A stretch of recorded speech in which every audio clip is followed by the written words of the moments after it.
Whew. All right, here we go. Good afternoon, Philadelphia Eagles fans and NFL fans to Week 7. Oh man, of the 2020 NFL football season. Where today it's Thursday, and our Birds are going to take on the New York Football Giants here in Philadelphia in a very weird situation where if we win our second game of the season in Week 7, we'll be sitting in first place. So welcome to the NFC East. Man, so much. All right, well, last week, let's just jump in. Last week we took a good team pretty far. Due to the end of the game, at the end of the game, we're in a position where a 2-point conversion would have tied the game, and we would have had a chance to win.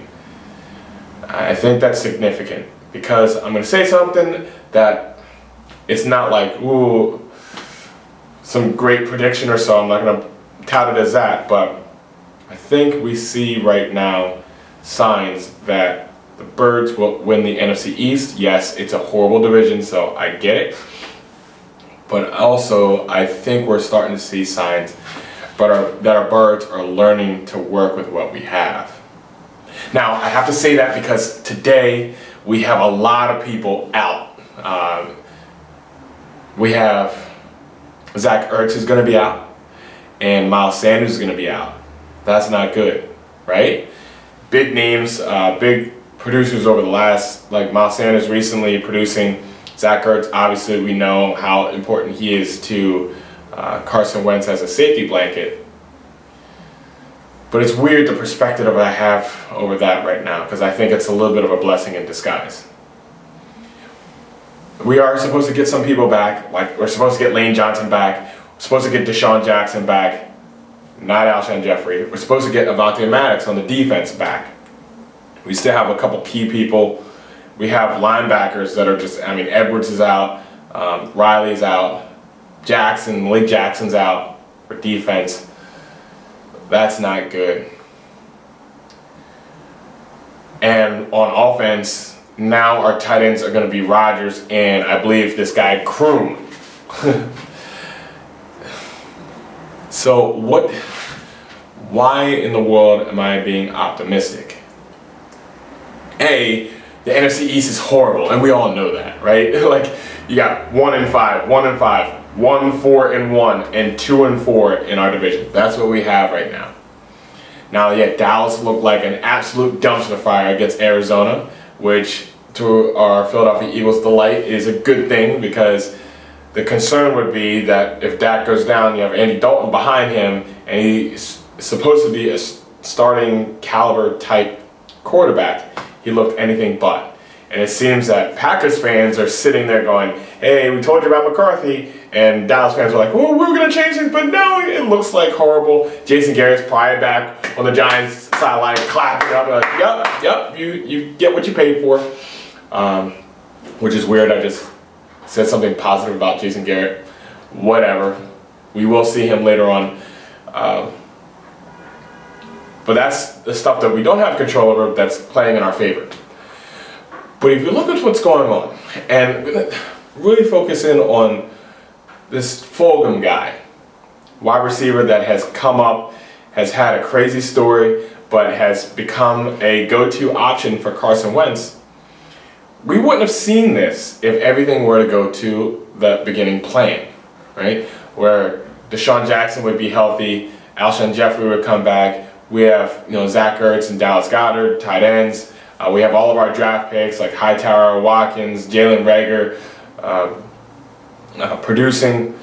We wouldn't have seen this guy. Just like Greg Ward last year. We wouldn't have seen how Greg Ward steps up to the plate if all those injuries didn't happen. And we found people that are not just filling in a spot, that are stepping up to the plate. And the reason why I'm getting a level of encouraged is because when we're forced in these positions, we have no other choice but to come up with a game plan that works for these guys. And I see potentially, just potentially, I'm not going to go super ape nuts, but I am a little optimistic for right now. I see the potentials of The same thing that the Patriots had to go through in the early 2000-ish. I mean, they were winning Super Bowls, 3 out of 4. One of them against us, 24-21. But they've had to adapt to the personnel that they've had to a point where, I mean, they even had an ex-lacrosse player lighting up the league because they found ways to come up with a game plan for that guy to be successful. That is the key to victory on a consistent basis over a long period of time. There's people out there that have a general skill set but have the ability to step up to the plate and produce for a team, no matter if it's for the week, if it's for the season, or who knows, years down the line. And we're finding that out at wide receiver with like guys like Greg Ward and Fulgham. I think we're also going to find that out at running back. I mean, we have Boston Scott and Corey Clement going to be running tonight. Who knows who's we're going to bring up? We're going to bring up Holyfield or some of these other guys. I think we have the ability to step up. Like I think we need to get a big back. A guy that's sitting on the street right now that's like, hey, I wish I was in the NFL. I was like, yeah, you're going to get your shot in Philly. And I would love to develop a place where people can develop, but not like the traditional, like, oh, put on practice squad. No, like, say, look, you can win a starting role here in Philly, maybe even sign a contract for 2 or 3 years while you're hungry, and then guess what? When you build up that contract through your play, yeah, you can go somewhere else and they see it if they know how to utilize you like we do. I remember, what was it, Jamie Collins on the Patriots? It's exactly what happened with him. And then he signed some crazy deal with the Browns, and next thing you know, he wasn't even half the player that he was on that team, and I think he came back. But that's kind of like the idea. It's like, no, we're gonna help you grow, and while you're hungry, we're gonna get the best out of you, and then let you go get the money, get lazy somewhere else, and we're gonna build up the next person and say, we're gonna do the same thing for you. So people actually come to the organization hungry, knowing that they can fight for a roster spot and producing their best on the field for us. I can see that now. I wish actually, hey Eagles, if you want to give me a call, I think I would love to be that one of those people that help develop players and get the most out of them, study as much as we can, because essentially that's also how we won our Super Bowl. Like Nick Foles was able to get, Frank Reich got the best out of Nick Foles, and yeah, now he's got contracts, he's playing actually well enough over in Chicago, but you know, like, man, and with an NFC East the way that we have this year, and it's horrible, we can win the East and have a home playoff game, and if we learn how to utilize these players, we could be that team nobody wants to play, even at like 6-9-1, maybe, whatever, we'll see. So yeah, today, now on the Giants side, you know, Danny Jones, they have an offense that I'm not going to sleep on. Slayton was limited in practice, which that's the guy that absolutely torches us, kind of like when we talk about other teams that have guys that just naturally like torch us. Slayton naturally torches us, but then we have Darius Slay that hopefully he matches up well against him and we don't get torched by him. I think we have the potential of playing tougher defense, and I see it coming together. I see it coming together that we find out some players that we weren't counting on at the beginning of the season, becoming strong during the season, and then as players get healthy. Can you imagine Fulgham and Ward and Boston Scott and maybe Holyfield? I'm going to keep on saying Holyfield because I think he has a fighter's mentality, especially from his dad. Like, get him on the roster and he's going to fight for that spot. And Rodgers and Kroon and stuff. And then, you know, we have Zach Ertz come back and Dallas Goedert come back and Deshaun Jackson get healthy and Jalen Reagor get healthy and Lane Johnson come back. Jason Peters can fill in. And I think later in the season, like week 15-ish or so, like, no, we just got a bunch of reinforcements that have a lot of experience, but they're going to respect the people that help us get there, and then we're going to come together as a team.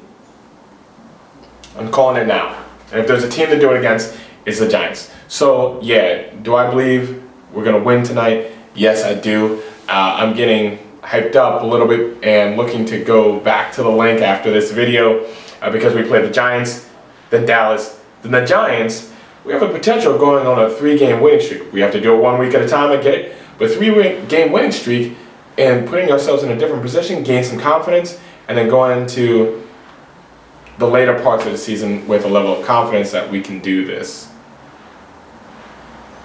Yeah, so this isn't a doom and gloom. Carson Wentz, all I'm looking for you to do is secure the football. You're doing the best with what's given. I totally get it.